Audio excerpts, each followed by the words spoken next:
Hello friends, કેમ છો બધા મજામાં? સ્વાગત છે આપ સૌનું મારી યુટ્યુબની ચેનલ મેગાસ કિચનમાં. અને આજે આપણે બનાવવાના છીએ જામનગરના ફેમસ રસપાવ. રસપાવ તો બહુ ખાધા હશે તમે લોકો બધાએ, પણ એનો રસ કઈ રીતે બને ને એ આજે આપણે આ રેસીપીમાં જોવાનું છે. તો ચાલો ફ્રેન્ડ્સ, આપણે સ્ટાર્ટ કરીએ.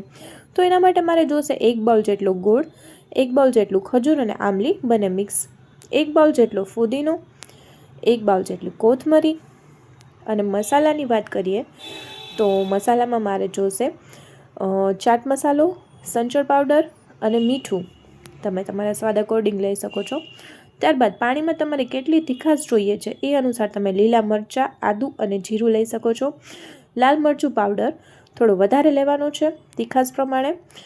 ગરમ મસાલો અને ધાણાજીરું પાવડર. આટલું આપણે ફ્રેન્ડ્સ એક વાટકીમાં બધું માપ મેં જેટલું લીધું છે એમાંથી 4 જણાનું પાણી બનશે. ત્યારબાદ એક તપેલીમાં આપણે 1 ગ્લાસ જેટલું પાણી એડ કરી અને આપણે એમાં ગોળ એડ કરીશું અને ખજૂર આમલી એડ કરીશું. આને આપણે એકદમ પ્રોપર બોઇલ કરવાનું છે. બોઇલ થઈ જાય આ રીતે ત્યારબાદ આપણે એને એક બાઉલમાં અલગથી કાઢી લઈશું અને આ પાણીને આપણે ફરી પાછું લાસ્ટમાં રીયુઝ કરશું. તો આ પાણી પણ આપણે રાખવાનું જ છે.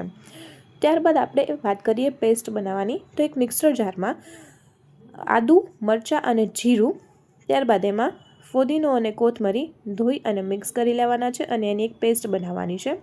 ત્યારબાદ આપણે જેટલા મસાલા લીધા હતા એ બધા મસાલા આપણે આમાં એડ કરી અને ફરી પાછી એની એક વખત આપણે પેસ્ટ બનાવવાની છે.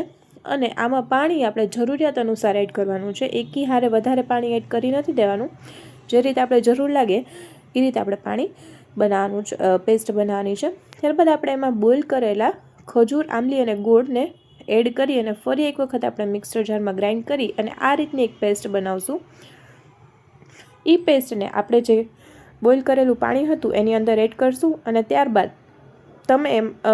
આમાં મેં વધારાના 3 ગ્લાસ જેટલું પાણી એડ કરેલું છે. તો ફ્રેન્ડ્સ, આપણું પાણી બનીને રેડી થઈ ગયું છે. આને તમે સવારે પણ બનાવીને રાખી શકો છો અથવા તો તમે ઇન્સ્ટન્ટ પણ બનાવી શકો છો.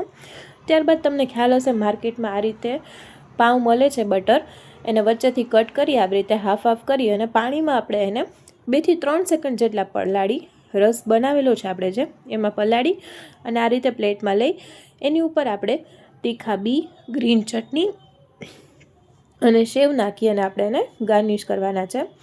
અને ફ્રેન્ડ્સ, આ રેસીપીમાં મેં ક્યાંય પણ લસણ કે ડુંગળીનો યુઝ નથી કર્યો. તો આ રેસીપીને જૈન લોકો હોય એ પણ ટ્રાય કરી શકે છે અને સ્વામિનારાયણ લોકો હોય એ પણ ટ્રાય કરી શકે છે. તો તમે લોકો આ રેસીપી જરૂરથી ટ્રાય કરજો અને મારી ચેનલને લાઇક, શેર અને સબસ્ક્રાઈબ કરવાનું ભૂલશો નહીં.